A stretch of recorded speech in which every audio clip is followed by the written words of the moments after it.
ভাসুরপোকে খুন করে মৃতদেহ দেওয়ালে গেঁথে প্লাস্টার করে দিয়েছিল কাকিমা। দক্ষিণ দিনাজপুরের তপনের হাড়হিম করা এই ঘটনার রেশ কাটতে না কাটতেই এবার জলপাইগুড়ির ময়নাগুড়িতে যুবককে খুন করে দেহ পুঁতে দেওয়ার অভিযোগ উঠল বন্ধুর বিরুদ্ধে। অভিযুক্তর বাড়ির উঠোনে মাটি খুঁড়ে দেহ উদ্ধার করল পুলিশ।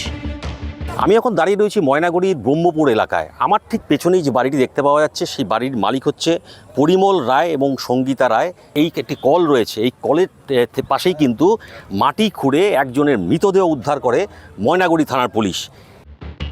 পরিবারের দাবি, মঙ্গলবার থেকে নিখোঁজ ছিলেন ময়নাগুড়ির ব্রহ্মপুর এলাকার বাসিন্দা গৌতম রায়।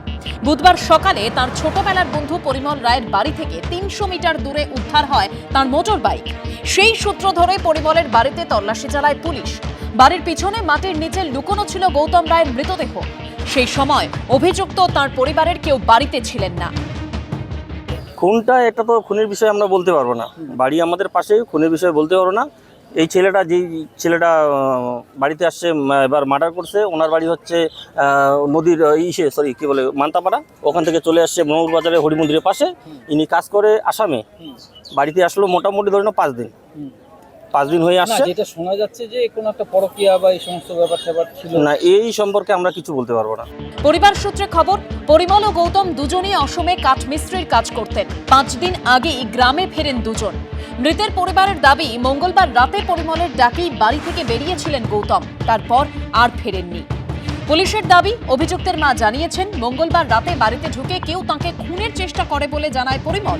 তারপরই দুষ্কৃতীকে খুন করে স্ত্রী সন্তানকে নিয়ে গা ঢাকা দেন পরিমল। আমরা দেখছি, দেখে আমরা শীঘ্রই ধরে নেব। এই বাড়িতে পাওয়া গেছে স্যার পরিমল পালিয়ে আছে, পাওয়া গেছে স্যার। ওর লোকেশনটা আমরা ট্রেস করছি, আমরা ওর পিছে আছি। অবশ্যই ওকে, সেটা যার বাড়ি, সেই বাড়ি থেকে সকাল থেকে কোনো লোকজন ছিল না। স্বাভাবিক কারণে একটা অপরাধীদের একটা প্রবণতা থাকে অপরাধ করবার পরে সেই জায়গা থেকে পালিয়ে যাওয়ার, হয়তো এমনটাই হয়েছে। পুলিশ সূত্রে খবর, মৃতের হাত, পা ও গলা দড়ি দিয়ে বাঁধা ছিল। দেহে একাধিক ক্ষতচিহ্ন মিলেছে। অভিযুক্ত পরিমল রায়ের খোঁজে তল্লাশি চালাচ্ছেন তদন্তকারীরা। রাজা চট্টোপাধ্যায়ের রিপোর্ট, এবিপি আনন্দ, জলপাইগুড়ি।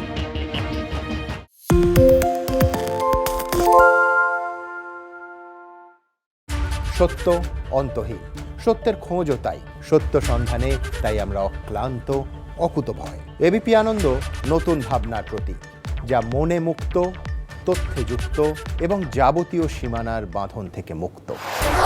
সীমা না শব্দটির মধ্যে লুকিয়ে আছে মানা শব্দটি, যেন চোখ রাঙানি এক অদৃশ্য বেড়াজাল, যা আটকে রাখে আমাদের এক ছোট্ট গণ্ডির মধ্যে।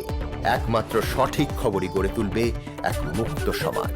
সেই জগৎ গড়ার লক্ষ্যে কোনো সীমানার ঠুকুটি আমরা মানব না। এবিপি আনন্দ এগিয়ে থাকে, এগিয়ে রাখে।